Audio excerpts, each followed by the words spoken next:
Hello students, welcome to my channel Samriddh classes. Today we will study chapter 9 friction. Students, जो हमारे new NCERT books है उसके according ये chapter 9 है और जो पुरानी एनसीईआरटी बुक्स है उसमें चैप्टर हमारा 12 था। ठीक है, अगर स्टूडेंट्स आपने मेरे चैनल को सब्सक्राइब नहीं किया तो प्लीज़ लाइक और सब्सक्राइब जरूर करें ताकि मेरे आने वाली नई वीडियो आपके पास ईजिली से पहुँच जाए। फ्रिक्शन फ्रिक्शन मीन्स होता है घर्षण। स्टूडेंट्स, आपने ट्रैफिक सिग्नल पर कार या ट्रक चालक को अपने वाहन को मंद करते हुए देखा होगा, यानी कि धीरे करते हुए देखा होगा। जब भी आवश्यकता होती है तो आप भी ब्रेक लगा के अपनी साइकिल को धीमी करते हैं। तो क्या आपने कभी सोचा है कि ब्रेक लगने पर जो वाहन है, व्हीकल है, वो धीरे क्यों हो जाते हैं? केवल वाहन ही नहीं, कोई भी वस्तु जो किसी अन्य वस्तु के पृष्ठ पर, पृष्ठ मीन्स होता है कि सरफेस के ऊपर, सरफेस पर गति करती रहती है तो उस स्थिति में भी वो धीमी हो जाती है। जब उस पर कोई बाहरी बल न लगाया हो तो वह रुक जाती है। तो क्या आपने फर्श पर लुढ़कती हुई गेंद को देखा है? जैसे आप क्या करते हो, फर्श पर कोई भी गेंद वगैरह को लुढ़का देते हो तो आप देखते हो थोड़ी सी दूर जाके, यानी थोड़ी सी गति करते हुए उसके बाद वो क्या हो जाती है, रुक जाती है, यानी स्टॉप हो जाती है। उसी तरह से यानी कि आप जैसे कहीं जा रहे हो और रास्ते में केले का छिलका पड़ा है, आपने उस पर पैर रख दिया तो आप क्या करते हो, आपका पैर स्लिप हो जाता है तो आप क्या करते हो, फिसल जाते हो। और अगर मान लो कोई फर्श गीली है या चिकनी है या कोई स्मूथ सरफेस है तो उस पर से भी आपका चलना मुश्किल हो जाता है, यानी कि आप इजीली से उस पर वॉक नहीं कर पाते। ठीक है, तो ये सब क्यों होता है, हम इस चैप्टर में इन सब के बारे में ही पढ़ेंगे। तो इसके अंदर force of friction, force means होता है घर्षण और फ्रिक्शन मीन्स होता है, सॉरी, फोर्स मीन्स होता है बल और फ्रिक्शन मीन्स घर्षण। इसका मतलब है क्या, घर्षण बल। तो देखो आपकी यहाँ पे एक एक्टिविटी दे रखी है। एक्टिविटी के अंदर क्या है, आपको क्या करना है कि मेज पर, जैसे आपकी यहाँ पे डायग्राम में दिखा रखा है फिगर में, ये एक टेबल है, टेबल के ऊपर क्या है, एक बुक रखी हुई है। ठीक है, तो आपको क्या करना है, बुक को धकेलना है। जैसे आप धकेलोगे बुक को तो देखोगे कि यहाँ पे थोड़ी सी दूर यानी कि मोशन करने पर, गति करने के बाद ये क्या हो जाती है, स्टॉप हो जाती है, रुक जाती है। अब आपको क्या करना है, बुक को अपनी तरफ खींचना है, यानी कि अपोजिट फोर्स लगाना है। कैसे लगाओगे, बुक को आप अपनी तरफ खींचोगे, जैसे मान लो ये पेंसिल है, ठीक है, अब मैं इसको अपनी तरफ ऐसे खींच के और फिर इसको ऐसे धकेलूंगी तो यहाँ पर ये क्या लगा, यहाँ पे ये अपोजिट फोर्स लगा। ठीक, और फिर इसके ऊपर आप देखते हो कि इसका मोशन यानी कि इसके अंदर गति हुई तो कहाँ पर जाके, यानी कि उससे ज़्यादा जाकर आगे रुकी या जो पहले आपने जो धकेली थी पुस्तक उससे पहले रुकी, यानी कि वो दोनों में आपको डिफरेंस देखना है इसके अंदर। तो हम क्या कह सकते हैं कि that a force must be acting on the book opposite it's motion, यानी कि जो पुस्तक है, जो बुक है, उसकी गति में विरोध करने के लिए उस पर भी कोई भी बल लगाना चाहिए। तो यानी कि जो भी हम बल लगाते हैं तो इस बल को क्या कहते हैं, फोर्स ऑफ फ्रिक्शन, की घर्षण बल कहेंगे। ठीक है, उस तरह से आपने देखा यदि कोई भी, यानी कि we saw that if you apply the force along the left, यदि आप बाई दिशा में बल लगाते हैं तो घर्षण दाई दिशा में कार्य करेगा, यानी कि friction at along the right, right means यानी कि दाएं। ठीक है, तो घर्षण जो फोर्स फ्रिक्शन होगा वो एक्ट किस में होगा, राइट साइड में। और if you apply the force along the right side, और यदि आप फोर्स राइट साइड में लगाते हो तो friction at along the left direction, वो लेफ्ट डायरेक्शन में होगा। तो both cases the force oppose the motion of the books. तो आपने जो ये एक्टिविटी की थी इसके अंदर, इसमें दोनों केसों के अंदर कि आपने एक बार अपनी तरफ धकेला, फिर उसके बाद उसको पुश किया, और एक बार बगैर धकेले ही रखी हुई को पुश किया, तो आपने क्या देखा कि दोनों कंडीशन के अंदर, यानी कि जो दोनों केसेस थे इनमें, बोथ केसेस के अंदर स्थिति में जो फ्रिक्शन था यानी कि घर्षण था, पुस्तक की गति का विरोध करता है। तो घर्षण बल सदैव लगाए गए बल का विरोध करेगा, यानी कि the force of the friction always oppose the applied force, यानी कि जो हम फोर्स अप्लाइड करेंगे उसका विरोध करता है, अपोज करता है। इन द अबोव एक्टिविटी, यानी कि ये सभी जो एक्टिविटीज वगैरह इसके अंदर, the force of the friction act between the surface of the book and the surface of the table. कि जो आपने देखा इसके मेज के ऊपर जो रखी थी, तो जो सरफेस के बीच में, यानी कि पुस्तक, जो बुक और जो टेबल का सरफेस था, उन दोनों के बीच में क्या होता है, फ्रिक्शन होता है, जो फोर्स लगता है तो दोनों के बीच में घर्षण होता है। तो is the friction the same for all the surface, does it depend on the smoothness of the surface, let us find out।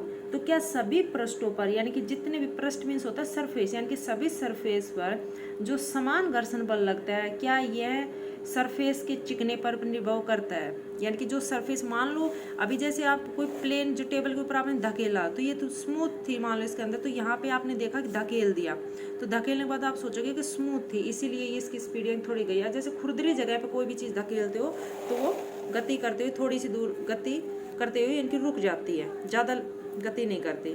तो क्या ये सब क्या सरफेस के चिकने पर निर्भर करता है, हम इस सब के बारे में पढ़ेंगे। तो यहाँ पे आपका फैक्टर अफेक्टिंग फ्रिक्शन यानी कि घर्षण को प्रभावित करने वाले कारक, कौन कौन से कारक है जो फ्रिक्शन को प्रभावित करते हैं। तो आपकी एक एक्टिविटी है, इसमें क्या कर रखा है, tie a string around a brick, pull the brick by a spring balance. यानी कि आपको एक ब्रिक लेनी है, ईंट लेनी है और ईंट के चारों ओर एक डोरी बांध दीजिए। अब ईंट को कामनीदार तुला द्वारा खींचिए, ये होती कामनीदार तुला, ये दे रखी है, ठीक है, इसको बोलते हैं स्प्रिंग। इस कामनीदार तुला द्वारा इसके हुक में से ईंट को यानी कि इस तरह से ऐसे धागे से आपने ईंट को यहाँ पे बांध दिया और अब इस धागे को इसमें अलजा के इसके हुक में और अपनी तरफ यानी कि इसकी तरफ खींचिए। तो जैसे ही आप ईंट को खींचोगे यानी खींचोगे तो आप उसमें क्या करोगे, फोर्स लगाओगे, बल लगाना स्टार्ट करोगे तो गति करना वो शुरू कर देगा। लेकिन जो कामनीदार तुला है, जो आपके पास ये स्ट्रिंग है, इसके अंदर स्प्रिंग बैलेंस है, ये क्या करेगा, इसके अंदर आपको यहाँ पे यानी कि स्ट्रेच होगा तो यहाँ पे इसकी मेजरमेंट दे रखी है, ठीक है। तो ये क्या करेगा, स्ट्रेच होकर यहाँ पे खिसकेगा। तो आपको यहाँ पे नोटिस करना है कि यहाँ पे इसमें जो फोर्स लगा वो कितना, स्प्रिंग यहाँ से कहाँ तक आई उसमें फोर्स लगने पर। तो आप उसको घर्षण बल की माप प्राप्त होगी और ईंट तथा फर्श के पृष्ठों के बीच में जो लगता है, यानी कि जो ईंट और इसके बीच में जो इसके सरफेस पे यानी कि जो ईंट जो रखी है नीचे फर्श, इसके बीच में जो बल लगेगा, इससे आप खींचोगे तो आपको पता चलेगा, यानी कि आपको खुद भी रियलाइज होगा कि आपको हैवी लग रही है या लूज लग रही है, ठीक है। आपने ये क्या, अब इसी एक्टिविटी को आप एक दूसरे तरीके से कैसे करके देखो कि जो ईंट है, अभी आपने ईंट को सिंपल एक धागे से बांध कर खींचा था, अब आप ईंट को एक पॉलीथीन में बांध लो, इसको एक पॉलीथीन का टुकड़ा लपेट लो या इसके ऊपर, अब लपेट कर और फिर आप इसी जो एक्टिविटी को दोबारा से दोहराओ। तो आप पॉलीथीन से बांधने के बाद आप इसको खींचोगे तो ईजिली से ब्रिक है वो आपकी तरफ खींच के आ जाएगी और उसके अंदर आप देखोगे कि फोर्स भी क्या है, कम लग रहा है, ठीक है। तो इससे आपको क्या पता चलता है कि जो पॉलीथीन बांधी तो उसके अंदर क्या था, स्मूथ सरफेस हो गया थोड़ा, और बगैर पॉलीथीन के अंदर क्या था, वो रफ सरफेस हो गया। तो आपको इसमें सरफेस के ऊपर पता चलता है कि रफ सरफेस पे, स्मूथ सरफेस पे किस पे ज़्यादा फोर्स अप्लाई हो रहा है। कि स्प्रिंग बैलेंस क्या है कि spring balance is a device use for the measuring the force acting on the object, यानी कि वह एक डिवाइस है जिसके द्वारा किसी वस्तु पर लगने वाले बल को मापा जाता है। It consist of a coiled spring which gets stretch when a force is applied to it. इसमें एक कुंडलीयुक्त कमानी होती है जिसमें बल लगाने पर क्या करती है, वो खिंचाव देती है, बल लगता है तो वो खींचती है, यानी कि स्ट्रेच होता है। जैसे यहाँ पे इसमें आप किसी चीज़ को इस हुक में डाल के और ऊपर की तरफ यानी कि उठाओगे तो इसमें जो फोर्स लगेगा नीचे की तरफ, तो ये क्या होगा, इसमें खिंचाव होगी, तो ये यहाँ पे खिसक के किसी भी मेजरमेंट यानी नंबर दे रखा वहाँ पर आ सकती है। तो आप इससे पता कर सकते हो ईजिली से किसका वेट है वो कितना है, ठीक है, मेजरमेंट हो जाएगा। तो the reading on the scale give the magnitude of the force, जो रीडिंग है इसके अंदर जो रीडिंग दे रखी पैमाने की यहाँ से, तो आप इससे इसमें रिजल्ट पता कर सकते हो कि जो मैग्नीट्यूड ऑफ फोर्स क्या कितना है, ठीक है। अब आपकी एक्टिविटी 12.3 के अंदर इफ फिर से आपकी एक एक्टिविटी दे रखी है, इसके अंदर भी आप फ्रिक्शन करके देख सकते हो कि फ्रिक्शन जो फोर्स ऑफ फ्रिक्शन के अंदर जो प्रभावित करते हैं वो क्या क्या है, कि इफेक्ट कौन कौन से फैक्टर। इसके अंदर क्या है कि आपको एक चिकने फर्श पर या किसी मेज पर, जैसे यहाँ पर आपका डायग्राम में दिखा रखा है, ये दिखा रखा, एक मेज ले लीजिए और यहाँ पे इस तरह से कोई लकड़ी का फट्टा या फिर आप कुछ भी लगा सकते हो, कोई बुक वगैरह लगा लो और इसके ऊपर से एक सेल को, जैसे यहाँ पे ये दिखा रखा है, या पेंसिल ले लो या फिर कोई भी सेल वगैरह ले लो, यहाँ पर कुछ राउंड, उसको यहाँ से आप स्लाइड कराओ, यानी कि यहाँ से आप डालो तो वहाँ पे ये क्या करेगा, गिर के देखो कि कहाँ पर जाकर रुकता है। यहाँ पे एक्टिविटी में डायग्राम में दिखा रखा है कि यहाँ से डाला और फिर यहाँ के आकर ये क्या हो गया, स्टॉप हो गया, ठीक है। तो इस स्थिति में आप देख सकते हो कि आपको ये पता लगेगा कि स्लाइडिंग के ऊपर यहाँ पे जो क्या फोर्स लगा इसको, और यहाँ पे जाके कितना स्पीड से जाके कहाँ स्टॉप होता है और कहाँ नहीं। अब फिर इस आपको यहाँ पे ये दिखा रखा। अब आप इसको बगैर इसके फट्टे के भी कर सकते हो, तो उसमें आप देखोगे कि किस तरह से हो रहा है।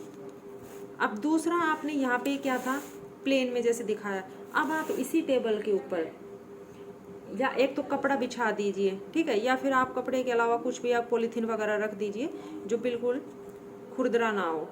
तो अब उसके ऊपर आप स्लाइड करके देखो, फिर आप देखो कि जो पहले वाले के कंपैरिजन में, यानी कि दूसरे पे जो आपने पेंसिल या सेल जो भी लुढ़काया है तो वो कहाँ पे जाके रुका, ठीक है। उसी तरह से आप खुरदरा का भी ले सकते हो, खुरदरा समतल बना के भी तो उस पर लुढ़का के देखिए कि कहाँ पे रुकता है। तो क्या है कि friction is caused by the irregularities on the two surface in the contact. इससे क्या पता चलता है कि जो फ्रिक्शन है यानी कि घर्षण है वो किसके कारण होता है कि कोई भी दो पृष्ठों की यानी कि अनियमितता के संपर्क में आने पर, काज बाय द इनरेगुलेटरी मीन्स यानी कि अनियमितता ऑन द टू सरफेस, दो सरफेस के कांटेक्ट में आने पर, यानी कि दो सरफेस होंगे, उसके अंदर दो सरफेस में एक रफ या फिर एक स्मूथ, ठीक है, इस तरह से। तो even though surface which appear very smooth have a large number two minute in regulatories on them, कि ऐसे पृष्ठ जो देखने में बहुत चिकने लगते हो लेकिन उसमें भी बहुत सारी सूक्ष्म अनियमितताएं होती है। आप अनियमितता मीन्स इस तरह से आप देखो कि कोई भी चीज़ है, आप देखोगे कि बहुत सॉफ्ट है, एकदम प्लेन है, लेकिन उसमें भी ये दिखा रखा है। यहाँ पे देखो तो ये सरफेस ऑफ द बुक और ये सरफेस ऑफ द टेबल का दिखा रखा है, तो टेबल थोड़ी सी खुरदरी हो गई, ठीक है, और बुक क्या होगी, स्मूथ होगी, लेकिन उनके बीच में भी थोड़ा अनियमितता मीन्स किसी चीज़ के बीच में थोड़ी सी सरफेस में गैप, तो ये आपस में क्या होता है, ये गैप एडजस्टमेंट हो जाते हैं, इनकी ज्वाइंट हो जाते हैं यहाँ पे, जिसके कारण इसमें फोर्स लगता है, ठीक। तो irregularities on the two surface lock into one another, यानी कि जो इसके अंदर अनियमितता होती है, यहाँ पे मैंने अभी आपको बताया, तो ये आपस में क्या होती है, इंटरलॉक हो जाती है, आपस में एक दूसरे में धस जाती है। तो when we attempt to move any surface we have to apply a force of overcome interlocking on the rough surface there are ले लार्ज नंबर ऑफ इनरेगुलरिटीज इसके अंदर। तो क्या होगा इसमें, जब हम पृष्ठ को एक दूसरे पृष्ठ में यानी कि गति कराने का प्रयास करते हैं तो हमें जो इंटरलॉकिंग को यानी कि पार करने में क्या लगता है, कुछ बल लगाना पड़ता है, यानी इंटरलॉकिंग ये आ जाती है यहाँ पे, तो इसके इंटरलॉक होने के अंदर ये इंटरलॉकिंग आती है, तो इसमें पार लगाने के लिए, इनको पार करने के लिए इंटरलॉक से, तो उसके अंदर हमें कुछ बल लगाना पड़ता है।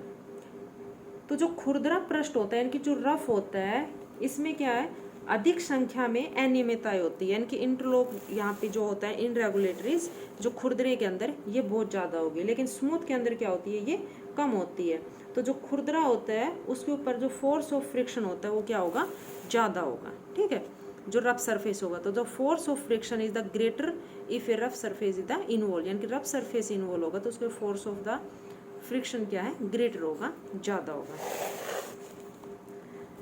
अब आपने देखा है हम किसी भी बॉक्स को इस तरह से धकेल के लेके जाते हैं तो हमें क्या करना पड़ता है, फोर्स अप्लाई करना पड़ता है, जैसे यहाँ पे डायग्राम में दिखा रखा है। तो अगर हम रफ सरफेस के ऊपर धकेल के लेके जाएंगे तो इसमें फोर्स अप्लाई ज़्यादा करना पड़ेगा, और जो स्मूथ के अंदर लेके जाएंगे, स्मूथ सरफेस होगा नीचे, तो फोर्स हमें क्या करना पड़ेगा, कम करना पड़ेगा अप्लाई। तो इसमें कि when we see that friction is caused by the interlocking of irregularity, हमें पता है कि जो फ्रिक्शन होता है, अभी हमने पढ़ा है कि जो घर्षण होता है दो सरफेस की अनियमितता के इंटरलॉक के कारण होता है, कि जो फ्रिक्शन होगा किसके कारण होगा, caused by the interlocking of irregularity in the two surface, यानी दो सरफेस के इनरेगुलेटरी कारण। तो इसे क्या स्पष्ट होता है, यदि सरफेस को अगर हम फोर्सफुली यानी कि बलपूर्वक दबाएं तो घर्षण में क्या हो जाती है, वृद्धि हो जाती है, यानी कि increase of the two surface are the press hard, तो उसके अंदर फोर्स ऑफ फ्रिक्शन ज़्यादा हो जाएगा। तो इससे आपको क्या पता लगता है कि आपको अपने फोर्स के बारे में एहसास होता है कि किस तरह से आपने उसको धकेला, यानी कि एक जगह से दूसरी जगह पर आप लेके गए तो उसके अंदर वो ईजिली से चला गया या हार्डली से गया। उसी तरह से आप किसी चटाई वगैरह को खींचते हो तो अगर सिंगल चटाई है आप उसके तरफ इस तरह से खींचोगे तो आसानी से हो जाएगा। अगर मान लो उसी चटाई के ऊपर कोई बैठा है यानी कि सिटिंग ऑन इट, तो आपको उसके खींचने में क्या होगी, ज़्यादा फोर्स अप्लाई करना पड़ेगा, ठीक है। तो इस तरह से हम अपनी लाइफ के अंदर बहुत सारे एक्सपेरिमेंट देखे हैं कि उसके अंदर कहाँ पे हमें फोर्स ज़्यादा लगाना पड़ता है और कहाँ पे कम। तो इससे हम अपनी सरफेस जो जहाँ पर फोर्स अप्लाई करते हैं तो हम सरफेस के अकॉर्डिंग बता सकते हैं कि जो रफ और स्मूथ सरफेस के अकॉर्डिंग, यानी कि जहाँ पे स्मूथ सरफेस होगा तो वहाँ पे हमें फोर्स कम अप्लाई करना पड़ता है और रफ सरफेस होगा तो हमें फोर्स ज़्यादा अप्लाई करना पड़ता है। The force required to overcome friction at the instance an object start moving from rest in the measure of static friction, यानी कि कोई भी रुकी हुई वस्तु, कोई भी चीज़ जो स्थिर है तो उसको गति में लाने के लिए हम उसके ऊपर जो फोर्स अप्लाई करते हैं तो वो फोर्स क्या कहलाता है? स्टैटिक फ्रिक्शन कहलाता है। ठीक है, उसको यानी गति में लाने के लिए उसके ऊपर ऑब्जेक्ट पे जो भी हम फोर्स लगाते हैं उसको घर्षण पर पार पाने के लिए तो उस पर लगाए जाने वाला बल क्या कहलाता है? Force static friction. उसी तरह on the other hand the force required to keep the object moving with the same speed is measure of the sliding friction. यदि किसी वस्तु को उसी चाल से, यानी कि जैसे जिस चाल में वो चल रही है यानी कि गति में है, तो उसको मोशन में रखने के लिए यानी कि चलते रहने के लिए उस पर लगाए हुए बल को हम क्या कहेंगे? Sliding friction. When the box start sliding, यानी कि जब बॉक्स सरकना स्टार्ट करता है तो जो contact point on it surface, यानी कि जो कॉन्टैक्ट पॉइंट किस पे आता है? सरफेस पे आता है। Do not get the enough time to lock into the contact point on the floor, कि उसके जो सरफेस के संपर्क में जो बिंदुओं को उतना समय नहीं लगता मिलने के लिए जो फर्श के संपर्क में आने पर, यानी कि बिंदुओं के अंदर जब जितना वो धंसते हैं। तो so the sliding friction is slightly smaller, तो जो स्लाइडिंग फ्रिक्शन होता है वो स्लाइटली स्मॉलर होता है देन द स्टैटिक फ्रिक्शन, इनकी स्टैटिक फ्रिक्शन के कंपैरिजन में। ठीक है, तो and you find it somewhat easier to move the box already in motion than to get it start। तो इससे हम पता कर सकते हैं कि somewhat easier to move the box already in the motion than to get it start, यानी कि चलते हुए बॉक्स को गति को उसको गति कराना आसान है। ठीक है, अब नेक्स्ट आता है friction is a necessary evil, यानी कि घर्षण के हानिकारक और अनिवार्यता, ये क्या जरूरत है और जो घर्षण की जो हानिकारक क्या है। अब देखो आप किसी भी कूलर वगैरह को, यानी जो होल्ड है कूलर, तो उसको आप इजीली से पकड़ सकते हो एज ग्लास थम्बलर, यानी कि कांच के गिलास के कंपैरिजन में। उसी तरह से मान लो कि जो सरफेस है ग्लास वगैरह का उसके ऊपर आप चिकना कर दो, तेल वगैरह लगा दो, तो उसके पकड़ने में क्या होगी? आपको दिक्कत होगी, उसको आप पकड़ नहीं पाओगे, वो क्या होगा? फिसल जाएगा। अगर आप उस पर ऑयल लगा होगा, अगर उस पर ऑयल नहीं है तो उस पर आप ईजिली से पकड़ सकते हो। जिससे क्या पता चलता है कि उसके अंदर क्या है? फ्रिक्शन नहीं है, यानी कि बिल्कुल भी फ्रिक्शन नहीं है। तो फ्रिक्शन भी क्या है? जरूरी है उसके अंदर। अब जो हम पेंसिल से बुक के अंदर लिखते हैं या पेंसिल से बुक पे लिखते हैं तो ये भी किसके कारण लिखते हैं? ड्यू टू द फ्रिक्शन के कारण। उसी तरह से चौक से ब्लैक बोर्ड पर लिखना ड्यू टू फ्रिक्शन के कारण। नीडल को, कील को, यानी कि थोड़ी सी दीवार के अंदर फोर्स लगा के अंदर की तरफ यानी कि उसमें कील ठोकते हैं तो वो भी किसके कारण होता है? फ्रिक्शन के कारण। तो ये सब काम हमारे जो डेली के हैं रूटीन के, ये फ्रिक्शन के कारण होते हैं। अब आपने जो व्हीकल्स वगैरह के टायर देखे तो टायरों के अंदर आपको इस तरह से सरफेस दिखाई देता है। ठीक है, ये जैसे ट्रैक्टर का टायर हो गया तो इसमें ज़्यादा खुरदरा, उसी तरह से रोड के ऊपर कार्स बसेज वगैरह के टायर के अंदर यहाँ पे आपको जो रफ सरफेस दिखाई देता है। तो ये किस लिए बनाए जाते हैं? ताकि जो सड़क यानी कि सरफेस हो गया रोड का और टायर, तो दोनों सरफेस के बीच में क्या हो? फ्रिक्शन हो। तो फ्रिक्शन के कारण ही हम ये व्हीकल सड़क के ऊपर चलते हैं। अगर इनमें फ्रिक्शन नहीं होता, जैसे टायर घिस जाता है तो क्या होता है? उसमें फ्रिक्शन कम हो जाता है। तो फ्रिक्शन नहीं होगा, ख़त्म हो जाता है, तो उसमें वो चल नहीं पाते। उसी तरह से हमारे शूज़ की जो नीचे की जो सोल्स होती है, तली होती है, वो भी खुरदरी होती है चलने के लिए। अगर ये खुरदरी इसके अंदर स्लिप क्या होता है? हम यहाँ कि घिस जाते हैं नीचे से सोल, तो हम स्लिप होना स्टार्ट हो जाते हैं। ठीक है, तो इसका मतलब क्या है? यहाँ पे जो सरफेस है ये क्या हो गया? स्मूथ हो गया, रफ नहीं है, तो इसके अंदर हम फिसलना स्टार्ट कर देते हैं। उसी तरह से मैच बॉक्स है। अब मैच बॉक्स में हम क्या करते हैं? जलाते हैं, तो दोनों सरफेस के बीच में क्या होता है? आपस में फोर्स सप्लाई होता है, तो ड्यू टू ये भी फ्रिक्शन के कारण होता है। अब आपको पता है कि जो फ्रिक्शन होता है, फ्रिक्शन के कारण आल्सो प्रोड्यूस द हीट, कि हीट भी प्रोड्यूस करता है।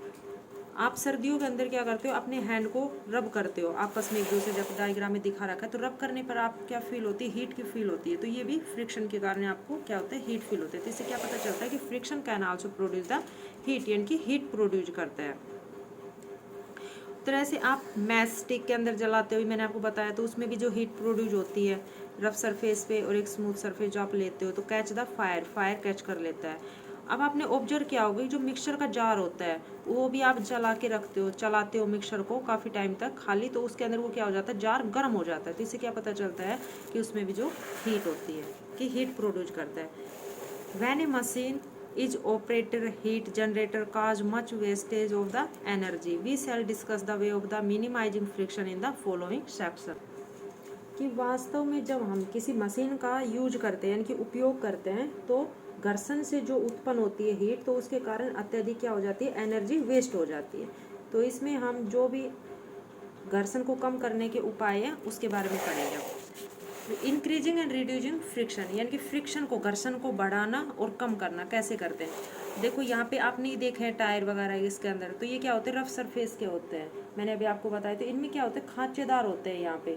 तो ये किस लिए होते हैं, उसी तरह से शूज़ के अंदर होते हैं ताकि जो सरफेस है, जो नीचे वाला यानी कि जो इसका अपोजिट सरफेस है जिसके ऊपर ये चलेंगे, तो वहाँ पे इस खांचेदार से क्या होगा, वो पकड़ बना सके। यानी कि टायर क्या पकड़ बनाएंगे, सड़क के ऊपर, और जूते जैसे आप फर्श पे या किसी फुटवेयर पाथ वगैरह आप चलोगे तो उस पर इनके जो सरफेस है, खुरदरे हैं, ये इसमें पकड़ बना लेंगे। तो चलने के कारण, तो इसमें इसके कारण ही आप क्या करते हो, चलते हो।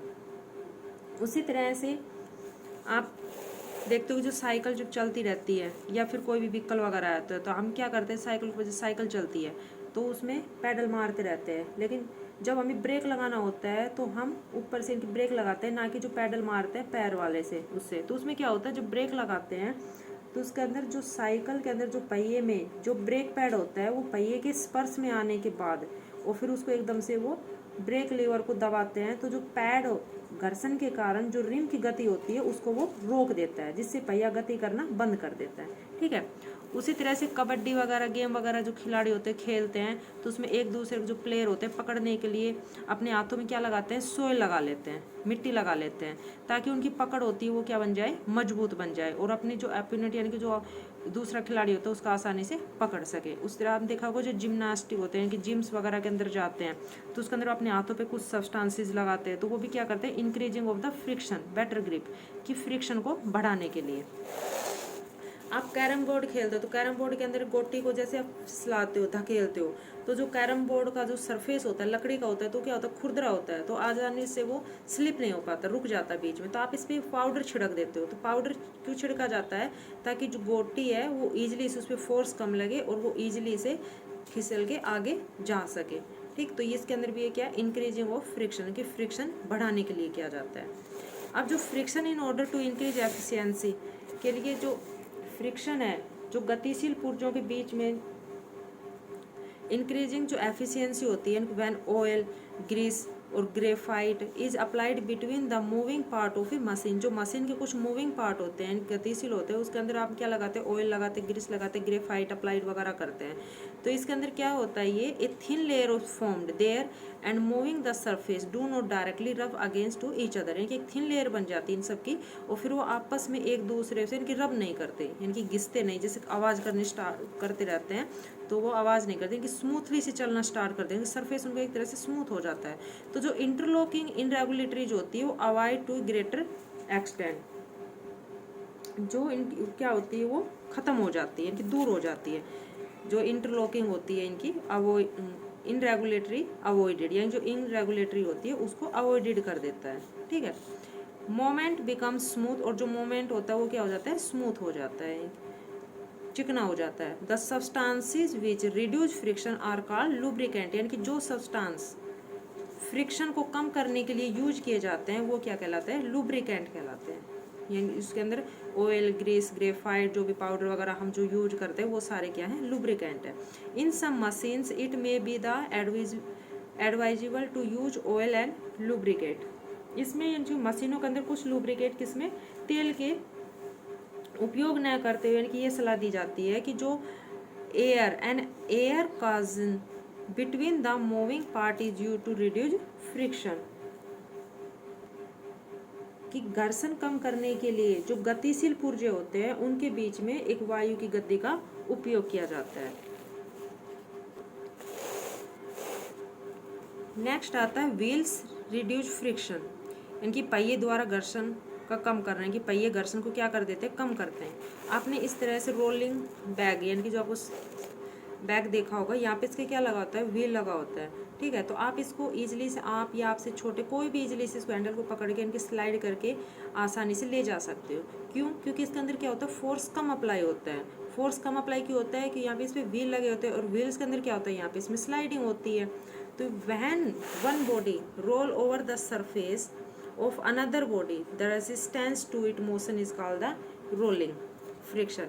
यानी कि जब दो बॉडी, यानी कि दो वस्तु दूसरी वस्तु के जो सरफेस के ऊपर लुढ़कती है, तो उसके अंदर जो मोशन होता है वो उसका प्रतिरोध करता है, तो उसको क्या कहलाता है, रोलिंग फ्रिक्शन होता है, ठीक है। तो जो रोलिंग फ्रिक्शन रिड्यूस फ्रिक्शन, जो रोलिंग होता है वो फ्रिक्शन रिड्यूस करता है। तो it always easy to the roll than to slide a body over another. जो रोलिंग फ्रिक्शन है वो स्लाइडिंग के कंपैरिजन में कम होता है, आसान होता है। That is the reason the convenient to the pull luggage fitted with roller. यही कारण है कि जो रोलर बैग होता है, जो भी रोलर होता है, उसको आसानी से धकेल के हम ले जा सकते हैं खींचकर। Since the rolling friction is smaller than the sliding friction, यानी कि जो रोलिंग फ्रिक्शन होता है वो स्मॉलर होता है देन स्लाइडिंग फ्रिक्शन से। जो sliding friction is replace is most machine by the rolling by the use of ball bearing. जो स्लाइडिंग फ्रिक्शन होता है उसका उपयोग, यानी जो बॉल बेयरिंग के, बॉल बेयरिंग आपने देखी होगी, यहाँ पे जो ये है बॉल बेयरिंग दिखा रखी है, इसके अंदर ये क्या करता है, रिड्यूसिंग फ्रिक्शन, फ्रिक्शन को रिड्यूस किया जाता है, जो फैंस वगैरह के अंदर या मशीन वगैरह के अंदर लगाए जाते हैं, ठीक है। तो मशीनों में जो भी स्पर्स, जो बॉल बेयरिंग का उपयोग किया जाता है, उसी तरह से साइकिल्स वगैरह के, जो साइकिल को रोलिंग करने के लिए, घुमाने के लिए, ये सब इसके अंदर किस लिए किया जाता है कि इसके अंदर जो घर्षण यानी कि जो फोर्स लगे तो उसके अंदर कम लगे, ताकि रिड्यूस जो होता है फ्रिक्शन को कम करने के लिए।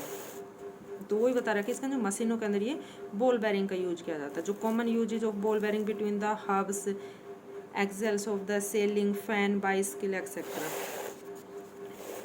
नेक्स्ट आता है फ्लूइड फ्रिक्शन। फ्लूइड फ्रिक्शन तरल घर्षण। Air is the very light and the thin. हमें पता है कि जो हवा है बहुत ही हल्की और विरल होती है, फिर भी इससे होकर, यानी कि बहुत सी वस्तु होती है कि इसमें से, हवा में से होकर गति करती है। तो it exert frictional force an object moving through it. Similarly water and other liquid exert force of friction when object move through them.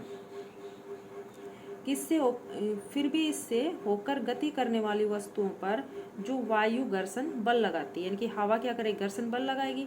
तो उसी प्रकार से जैसे जल में जो मछलियां गति करती है तो उस पर भी बल लगता है, और अन्य जो द्रव होता है उनसे होकर जो गति करते हैं, तो इन सब वस्तुओं पर जो घर्षण बल लगता है, उस घर्षण बल को क्या नाम दिया गया है, फ्लूइड फ्रिक्शन, ठीक है। इसे फ्लूइड फ्रिक्शन कहा गया है।